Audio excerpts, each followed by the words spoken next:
At age 55, I officially retired from my corporate job, and even now that seems really strange to say. Oh, and we're out and about today because that's one of the perks of the job. You can work wherever you like. I'm Simon from Salary to Side Hustle, and this video is all about my first month of retirement. This isn't never work again retirement. This is free from the 9 to 5 retirement. As per the name of the channel, I'll be focusing on side hustles and generally keeping myself busy in several ways.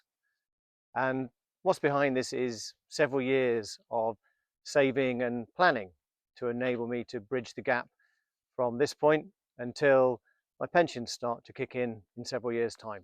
I should be very clear here that this is a joint plan with me and my wife. She's actually chosen to continue to work for the moment, so I'm very lucky that there's still an income coming in. So far that balance is working well for us, but we are only one month in, something as a couple we definitely need to keep an eye on. And the aim of this video is to reflect on that 1 month of retirement, to talk about the good, the bad, and the surprising, and there's plenty of all of those. Now it is only month 1, but I'm trying to focus on achieving some kind of balance, looking at staying productive, but also relaxing, providing a contribution to society in some way, keeping myself really active as well. And from a productivity point of view, I've already got a side hustle with something called Amazon Kindle Direct Publishing, where I upload books I've created for sale on Amazon. I'm also, as you can see, looking at YouTube, and I've got various other creative endeavors that I'd like to dive into, and that'll be the backbone of this YouTube channel. And I'm also looking at enjoyment as a focus, really saying yes to things that previously we may not have said yes to because of the time constraints of work. Enjoying time with friends and family, and travel. We love to go on holiday, as everybody who knows is aware, and that will form, I guess, the core of our yearly shape of our retirement when we're both retired. And I've always been active, and I intend to carry on that way into retirement. Running for the last several years has been a huge part of my and my wife's lives. We're members of a running club in the local area, and in fact, just this weekend we were marshalling a race that came through these very woods. So that'll again be a drumbeat of my every week. And I've also started doing the classic retirement sport, which is pickleball. I've been doing it about 3 weeks now. Absolutely loving it. Really good fun, and a great way to meet people. And I want to contribute still. I've not made as much progress on this as I might have done, but it is only month 1. I've got my eye on a few things, mainly outdoor focused. For example, keeping these woods in great shape. There are all sorts of organisations where you can volunteer to help outdoors, and that'd be a great way to get myself out of the house and put in several hours a week voluntary work managing woodland. And then last but not least, relaxation. I've never been that great at just sitting around, but I do have a load of hobbies that kind of are relaxing in their own right. So I intend to do some more of those. Reading, for example. I've been an adult beginner on the piano for about 15 years and made no progress, but all those kind of things are great, and they're just a good way of recharging in between more active days.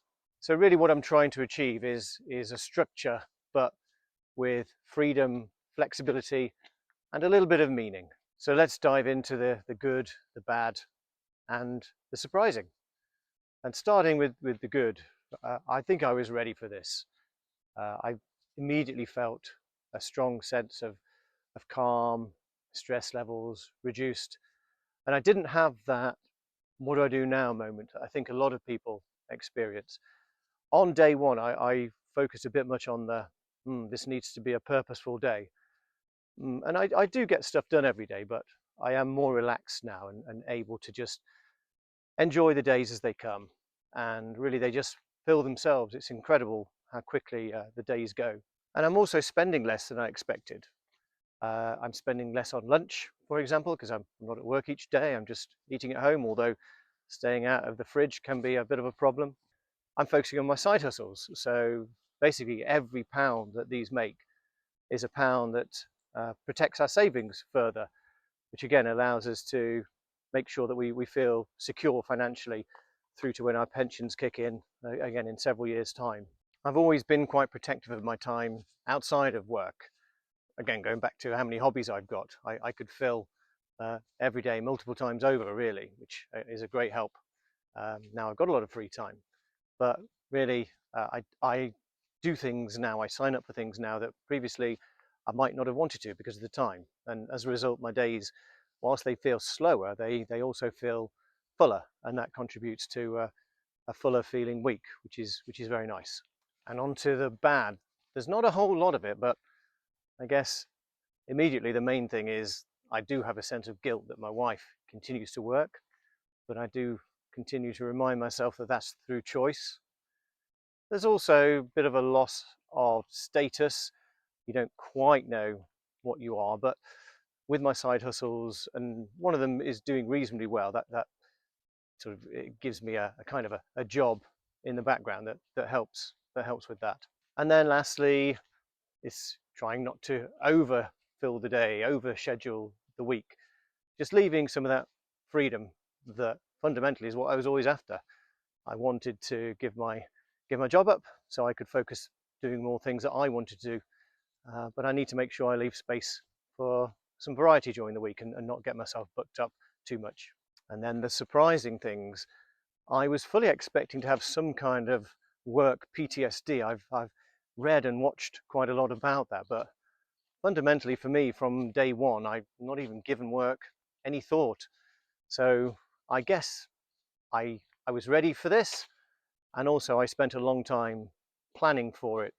And I'd recommend anybody considering doing this to have a really good think about, you're not retiring from something, you're retiring to something, and just make sure that you won't have that sudden what do I do now moment. I certainly don't miss all the meetings and workshops and reports that you feel like you've done a million times before, and in many ways have. There's definitely a cyclical kind of Groundhog Day thing with work. Once you've been in it for decades, everything comes around again. So yeah, fundamentally I don't miss my old job. I miss the people, but that was part of the trade-off of retiring. So now I get to set my own goals, work towards them to my own timeline, set my own objectives, and it's really freeing and really nice. I do have to make sure that each day I do something intentional and something that goes towards my side hustle. Otherwise I feel a little bit guilty, but it's not like I have to do that all day, every day. There's plenty of time for enjoyment and relaxation. And what are my learnings then from this first month and indeed the run up to it? So really, financial planning is really important. I've been keeping a spreadsheet going for about 5 years now, tracking our savings, our progress towards the point when we can afford to retire.